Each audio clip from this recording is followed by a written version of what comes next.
The noise reached me first, cardboard scraping metal, plastic shuffling, muffled voices trading instructions. I froze in the doorway, staring at three men in gray uniforms, systematically clearing out what had once been my office. One man balanced my Crystal Research Award, the one I'd earned just last year for advancing biological containment protocols, on top of a mound of trash bags. "Careful with that," another worker warned.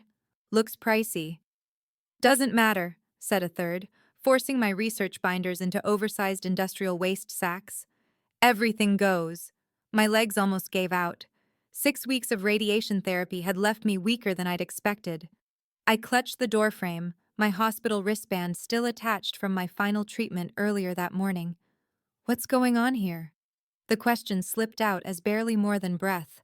The workers jerked upright, staring at me with widening eyes. One even dropped the binder in his hands. "Ma'am, we're just following orders," the closest one muttered, refusing to meet my eyes. Heavy footsteps echoed behind me. "Mirren, you weren't scheduled to return until next Monday." Elias, the environmental safety supervisor, stepped beside me, his expression flickering between shock and something colder. My doctor signed off early. I watched as they continued dismantling 15 years of my career. My framed diplomas had been stripped from the walls. The cabinet where I kept research samples stood empty. My personal items, including the photo of my sister and me at the top of Mount Rainier, were nowhere in sight. Where are my research files? The containment protocol drafts? My voice steadied as fear surged. Elias shifted awkwardly. "There's been a reorganization during your medical leave. Your position is being folded into general operations." "Folded?" The word scraped across my tongue. "You should talk to HR. Vega will clarify everything. I have a presentation to finalize for tomorrow." He walked off without another glance, abandoning me in the ruins of my profession. 20 minutes later, I sat across from Vega, the head of human resources. She tapped on her tablet, not even acknowledging me when I entered. "We needed the space," she said blandly, finally lifting her gaze. "The Biological Safety Committee is being overhauled. Your role no longer exists as a separate department." "I built that division from scratch," I said, leaning forward. "I authored the protocols that secured us Level 4 certification after the catastrophe at the sister site." She nudged a folder toward me. "Your work has been recognized in your severance package." "Severance?" The room wavered around me. "I'm being dismissed. Technically, your position has been consolidated. We're offering 6 months' pay, which is quite generous under the circumstances." "What circumstances?" Vega's face stayed unreadable. "The committee concluded that maintaining an independent biological containment unit wasn't financially practical. The new integrated model will improve efficiency." I left her office in a daze, gripping the severance documents. Walking through the research hall, I passed the main conference room, where Elias stood in front of a projection screen surrounded by approving department heads, presenting my updated containment protocols to the federal inspection team tomorrow. His voice carried through the slightly open door. "These groundbreaking methods will transform how outbreaks are handled nationwide." I stopped breathing. Those were my protocols, my findings, my legacy. For 10 years, I crafted those systems. After the cross-contamination event that killed 2 lab technicians at our sister facility, I'd testified before Congress.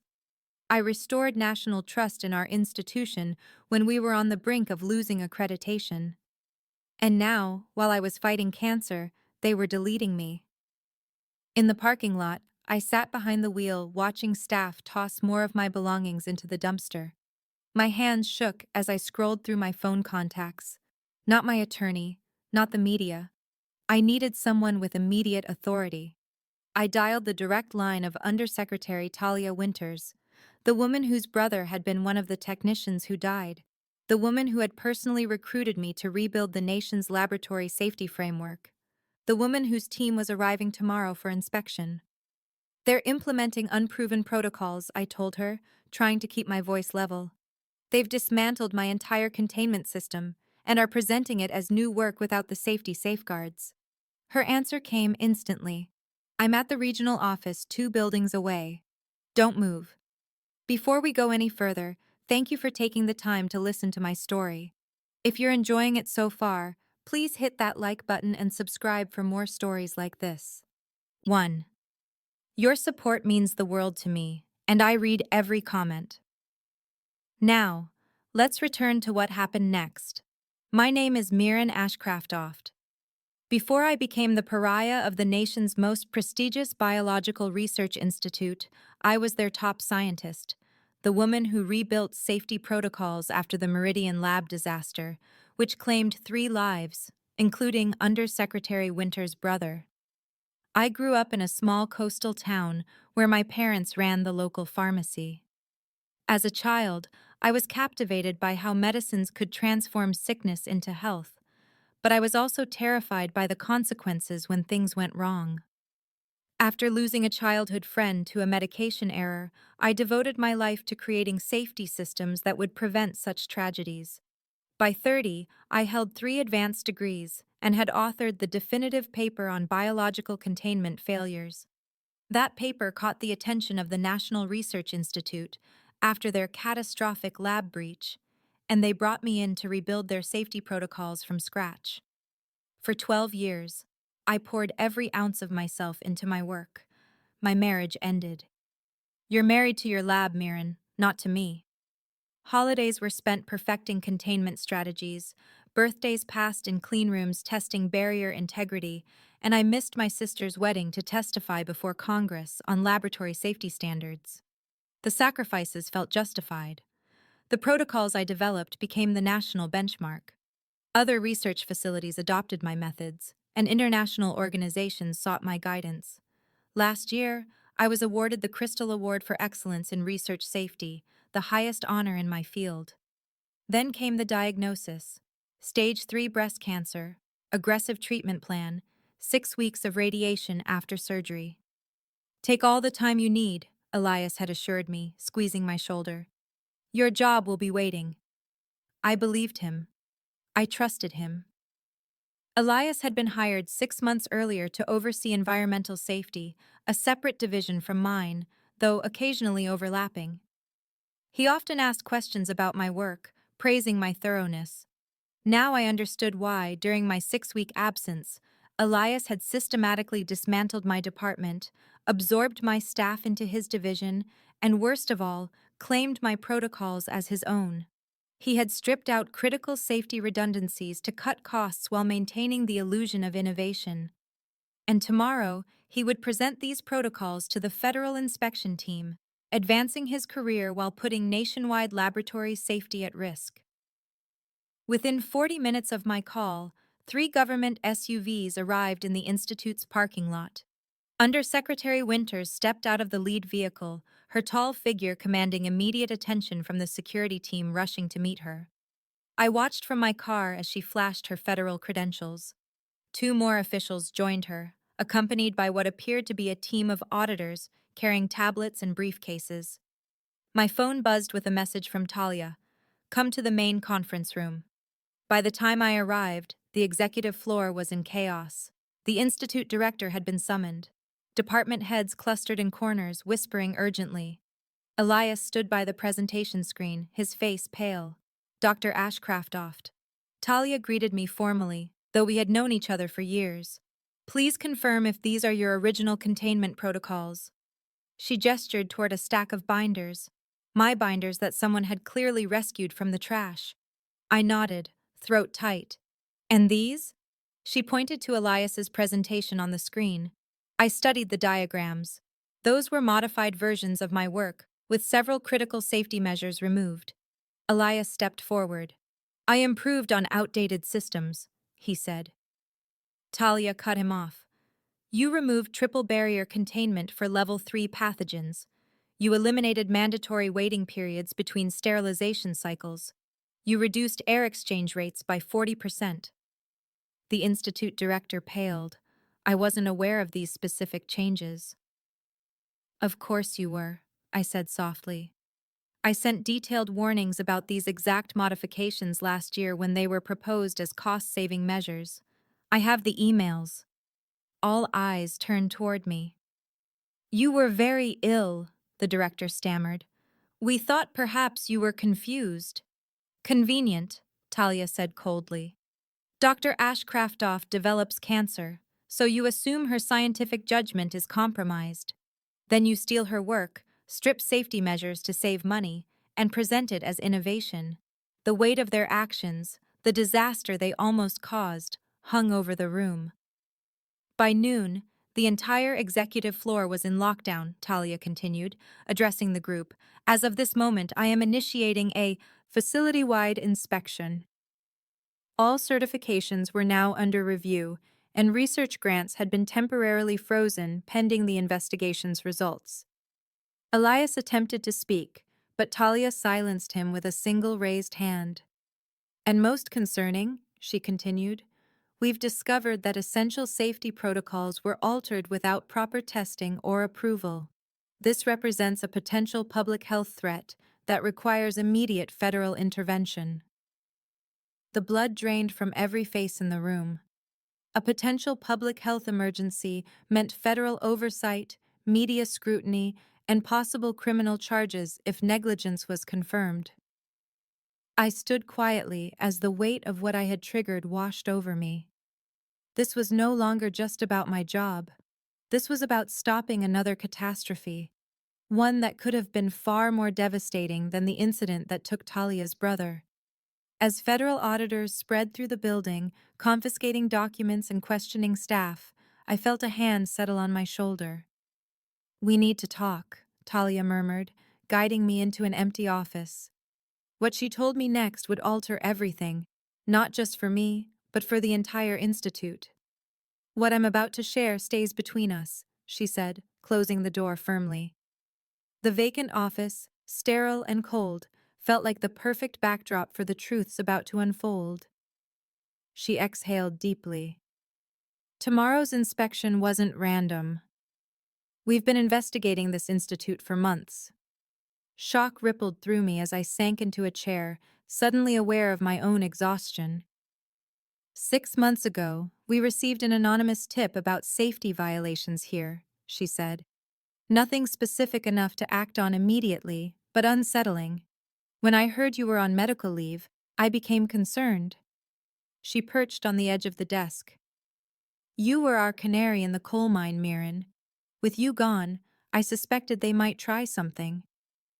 So you accelerated the inspection schedule, I said. She nodded.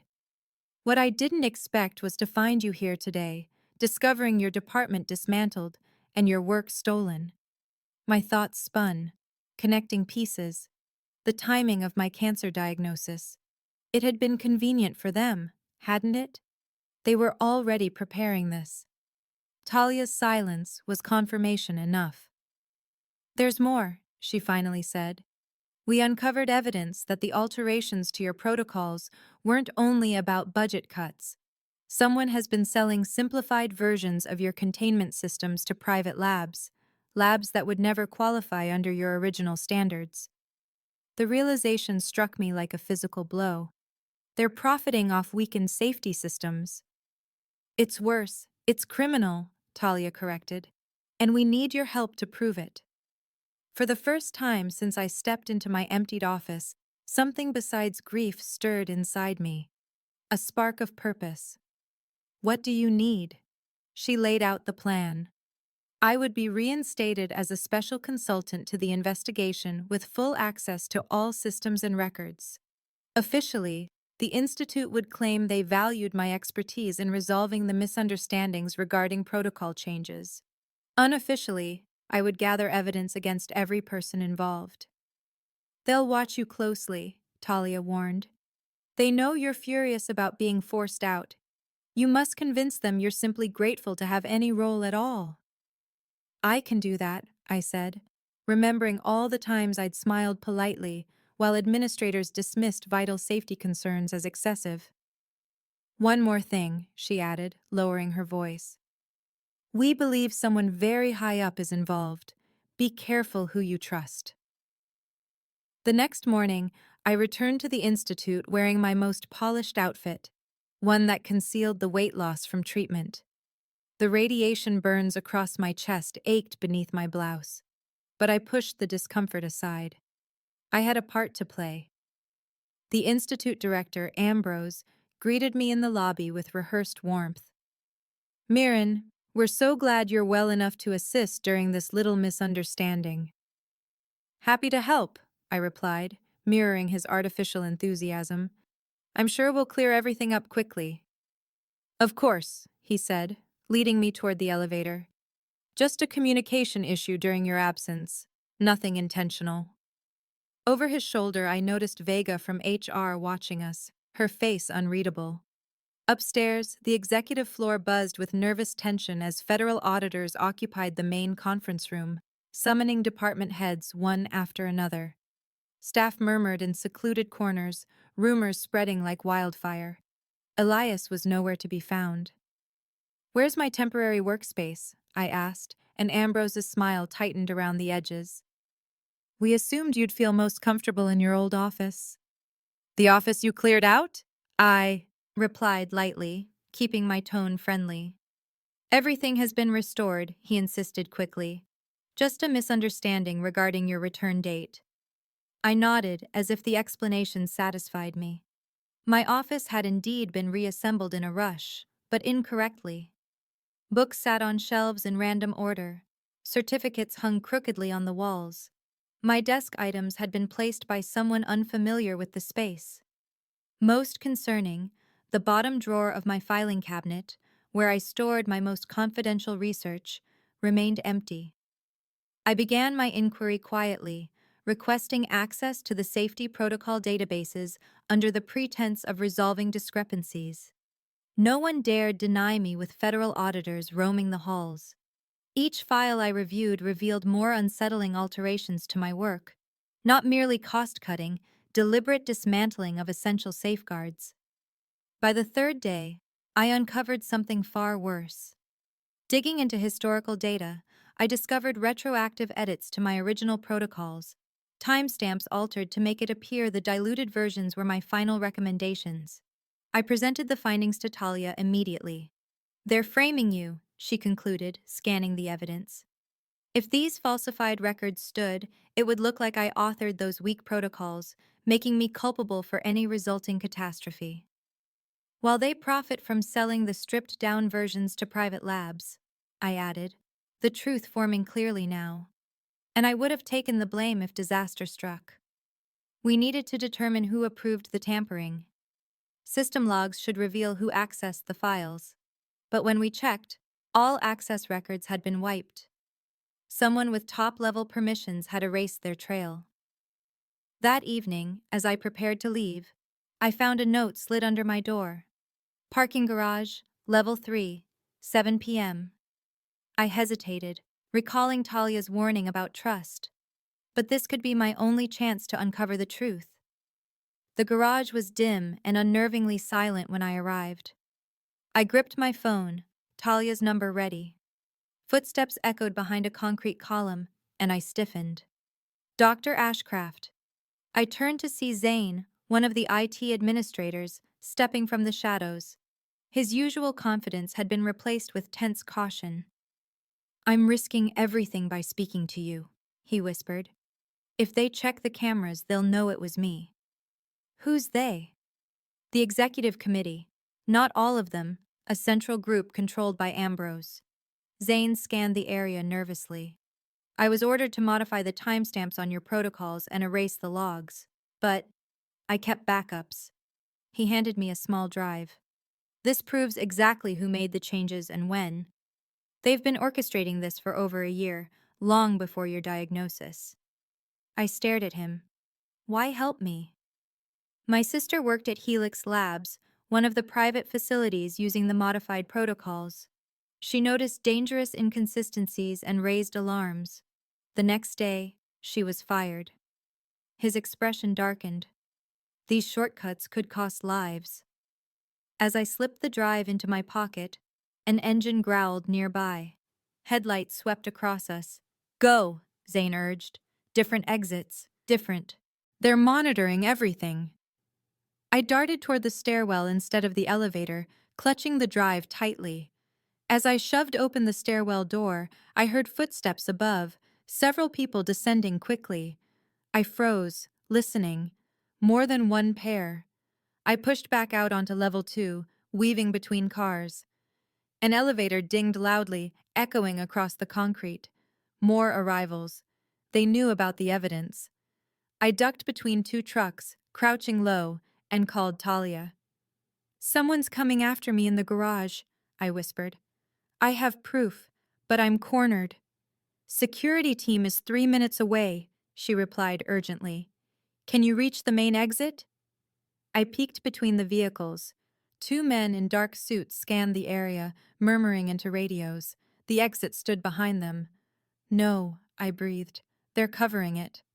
"There's a service corridor on the south wall," Talia instructed. "Maintenance access," she instructed. "Head there. I'm sending the building schematics to your phone." Staying low, I slipped between vehicles toward the southern wall. My heartbeat thudded so violently, I worried it might betray my position. The radiation exhaustion I'd been battling all week threatened to drag me down, but adrenaline kept my legs moving. I located the service door tucked partially behind a concrete pillar. Locked. My phone buzzed with a text from Talia. 2357#. I typed in the code. The lock clicked, revealing a narrow maintenance corridor. I darted inside just as shouting erupted behind me. They'd spotted me. The passageway stretched forward, dimly lit by emergency lamps. I moved as quickly as my weakened body could, following the blueprint glowing on my screen. The tunnel would lead straight to the loading dock where Talia's team was waiting. Behind me, the service door slammed open. Footsteps pounded after me. "Stop! Security!" I pushed harder, lungs scorching. The drive pressed into my palm. The loading dock door appeared ahead, freedom only feet away. As I reached for the handle, a hand clamped onto my shoulder, spinning me around. "That's far enough, Dr. Ashcraft." Ambrose stood in front of me, flanked by two security officers and Vega from HR. His normally polished expression had twisted into controlled fury. "You've become remarkably inconvenient for someone who should be focused on recovery," he said, extending his hand. "The drive. Now." I pressed my back against the door, its cold metal biting through my blouse. "You tampered with my safety protocols. You risked lives to save money." "I refined outdated procedures," he argued calmly.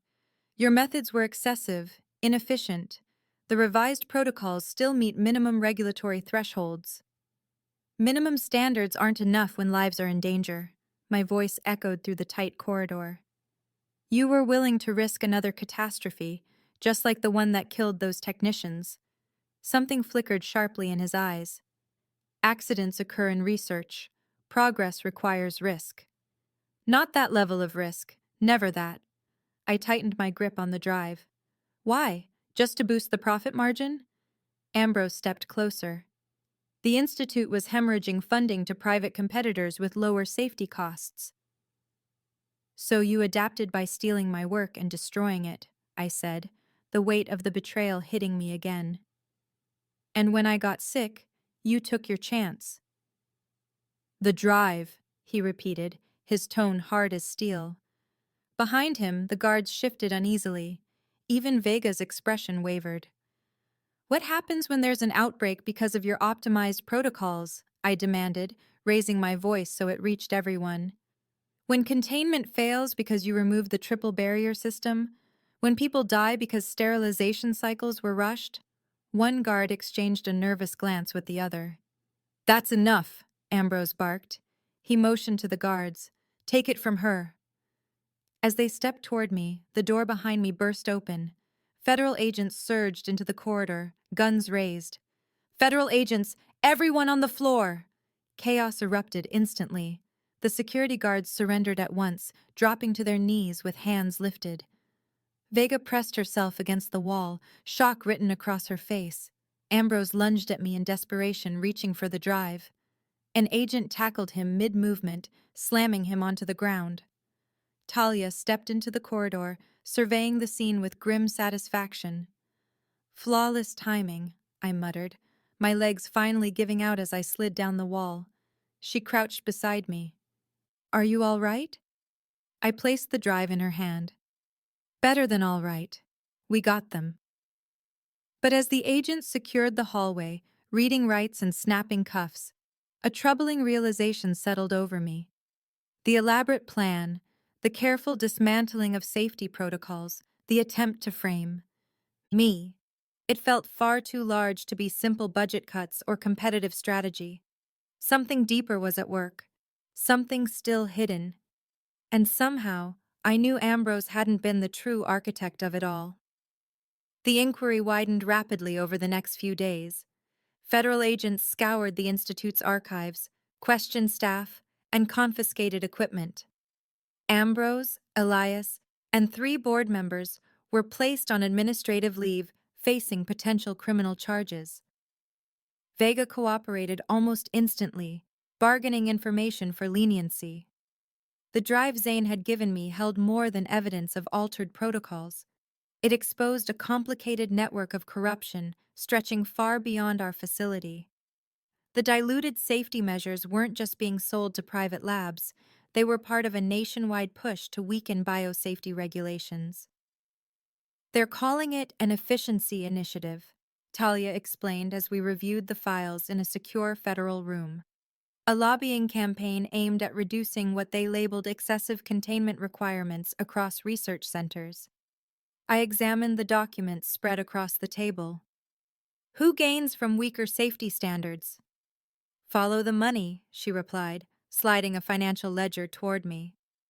These revised protocols slashed operational expenses by nearly 30% for large-scale biological research, savings that translated into millions each year.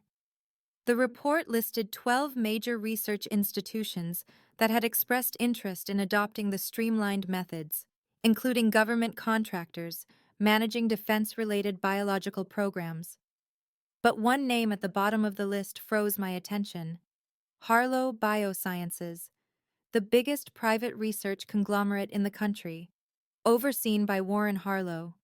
Warren Harlow, who also chaired our institute's board. Warren Harlow, who had personally hired Ambrose as director 2 years earlier. Warren Harlow, who had visited me in the hospital after my diagnosis, offering such heartfelt concern for my recovery. Talia, I said slowly, we need to take a closer look at the board. The inquiry into Harlow exposed a troubling pattern. His conglomerate had quietly purchased smaller research facilities for years, enforcing cost-cutting measures that frequently jeopardized safety. 3 separate incidents had occurred in Harlow-owned labs within the past 5 years, all quietly settled and sealed. But he wanted more. To truly maximize profits, he needed the regulations themselves to change, and to do that, he needed the credibility of a respected research institution, ours. He needed your protocols, Talia said as we connected the final pieces. Your work is the gold standard. If he could revise your methods and present them as equally effective but cheaper, he could push regulatory reform. And when I refused to compromise last year, they simply waited for a chance to remove me. Talia's expression darkened. Your cancer diagnosis wasn't just convenient, it was perfect timing. A chill crept through me. You think they knew before I did?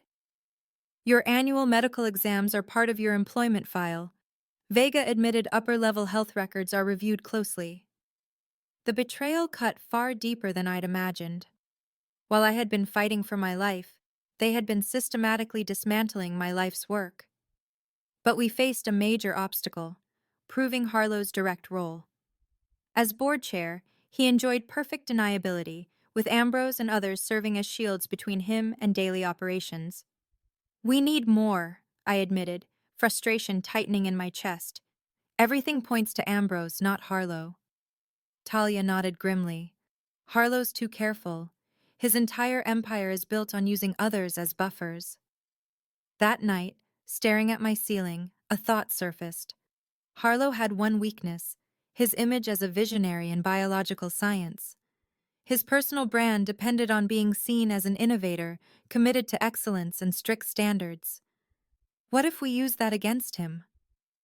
The next morning, I presented my plan to Talia. Risky, potentially career-ending, but our best chance to expose the real architect. "You want to use yourself as bait?" she said once I finished. "I want to give Harlow exactly what he wants. Me discredited and my protocols undermined, but under my control." After hours of debate, she reluctantly agreed. We would proceed with extreme caution, building safeguards to protect me if anything went wrong. First, we crafted a careful story. Federal investigators had found subtle inconsistencies in my original research. Minor but troubling errors that cast doubt on the necessity of certain safety measures. Under scrutiny, I was reevaluating my previous stance. We leaked this narrative through specific channels, ensuring it would reach Harlow. Then we waited. 3 days later, a message arrived from an unknown. Number: breakfast, The Grove, 8 a.m., WH, Phase 1 complete. The Grove catered exclusively to the city's elite. I arrived at 7:45, wearing a wireless transmitter developed by Talia's tech team, undetectable by standard scans. Federal agents were already positioned as staff and patrons. Warren Harlow entered precisely at 8, immaculate and radiating commanding authority. At 62, he carried the energy of a much younger man, a living endorsement for the anti-aging research his companies championed. "Mirren," he greeted warmly, taking my hands. "You look wonderful. I've been worried." "Thank you for visiting me at the hospital," I replied, bitterness hidden under practiced grace. "It meant a lot." "Of course. We're family at the Institute." He gestured for me to sit. "I was troubled by the recent chaos. Ambrose's actions were unacceptable." I played my role, appearing shaken and unsure. "Everything's been overwhelming: the investigation, the questions about my protocols." Harlow leaned forward, lowering his voice conspiratorially. "Between us, I've had concerns about the long-term sustainability of your containment standards." "Really?" I kept my expression steady. "Your work is brilliant, truly," he assured me. "Groundbreaking, but perhaps overly cautious in today's research landscape." "Those standards were created because of the Meridian disaster," I reminded him. 3 people died. "A tragedy," he said solemnly, "but one that occurred under outdated systems. Your improvements prevent it from happening again, absolutely. But some aspects may be redundant, costly, without significantly increasing protection." He was probing, testing whether I was genuinely reconsidering. I gave him exactly what he hoped for: hesitation. "The investigation raised questions I hadn't considered," I admitted softly, staring into my coffee. "Some of my insistence on triple barriers might have been emotional rather than strictly scientific." Harlow's eyes brightened. "Completely understandable given the conditions under which you created the protocols. Trauma can push someone toward overcorrection." Throughout the next hour, he expertly guided the discussion, casting himself as my supporter against overly aggressive federal investigators. He proposed establishing a joint committee to adjust containment standards, with me serving as the public face, lending my reputation to the updated methods. "Imagine the breakthroughs we could achieve," he urged, sketching a picture of scientific advancement, free from unnecessary safety constraints. "Your name could stand behind both the original guidelines and their evolution. A complete legacy." "And Ambrose?" I pressed. "And Elias?" Harlow brushed it aside. "Regrettable casualties. They enacted changes without proper approval. Our approach would be systematic, defensible." As breakfast wrapped up, Harlow presented his proposition: an executive role as Chief Safety Innovation Officer at Harlow Biosciences. Twice my former salary and prominent attribution on every revised standard. Think it over, he said, signing the bill. Together, we could reshape the future of biological research. I agreed to reflect on it, and we separated, him certain he'd succeeded, me aware we had captured every second, though the recording itself still wasn't enough. We needed him to openly confirm awareness of the unlawful modifications. For Phase 2, I had to press further. 2 days afterward, I requested another meeting, this time in his own office. I've examined your proposal, I told him, seated across from his enormous desk overlooking the city's skyline. But before I accept anything, I need to understand precisely what occurred with my protocols while I was absent. Harlow analyzed me intently. How much do you know? I know Ambrose approved alterations that eliminated essential safety components. I know Elias carried them out. What I don't know is who conceived the idea. His expression stayed composed, though something flickered behind his gaze. Does it matter? We're discussing progress, not digging into the past. It matters to me, I countered. I need to know whether this was solely Ambrose or part of a larger plan. Harlow evaluated me for a long moment before reaching a conclusion. The efficiency initiative was my creation, he admitted, rising to pour himself a drink. 3 years in development, we pinpointed specific containment procedures that could be adjusted without disastrous risk. Without disastrous risk, I echoed, meaning some additional danger was acceptable. Calculated risk, he corrected seamlessly. All scientific work requires balancing protection with advancement. Your standards, though commendable, skewed too heavily toward caution. So you instructed Ambrose to enforce these alterations while I was undergoing cancer. Treatment. I kept my tone steady despite the fury twisting inside me. Harlow tasted his drink. The timing was advantageous. Yes, you were immovable on certain details. We needed to demonstrate the practicality of modified protocols without continuous obstruction. They took my research. They erased my name from my own work. A regrettable excess, he conceded. Ambrose misinterpreted my goals. I intended your work to be adjusted, not erased. Your name supplies the credibility we require. And there it was, the confession we'd been hunting, captured by the recording device concealed within my watch. He had deliberately approved the unlawful alteration of established safety protocols, endangering countless lives for financial gain. But I wasn't done. One last question, I said, reaching into my bag. Did you know about my cancer before I did? Harlow paused briefly, then composed himself. What are you implying? I slid a folder onto his desk. My medical files from 6 months prior. My blood work showed early warning signs that were marked for further testing. That follow-up was postponed by 2 months, enough time for the cancer to progress to stage 3. I've wondered about that ever since. His expression stayed controlled, but a faint tick pulsed in his jaw. According to Vega in HR, you personally evaluate medical reports for senior staff. You would have seen these results before I ever did. That's ridiculous, he snapped. Why would I stall your diagnosis?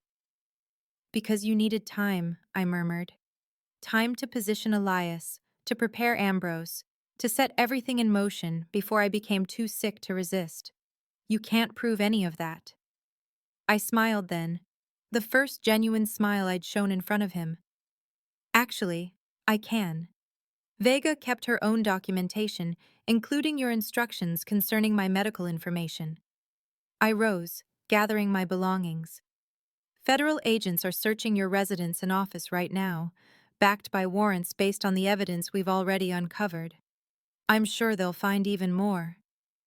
The color drained from his face as the truth settled in. This entire conversation has been recorded.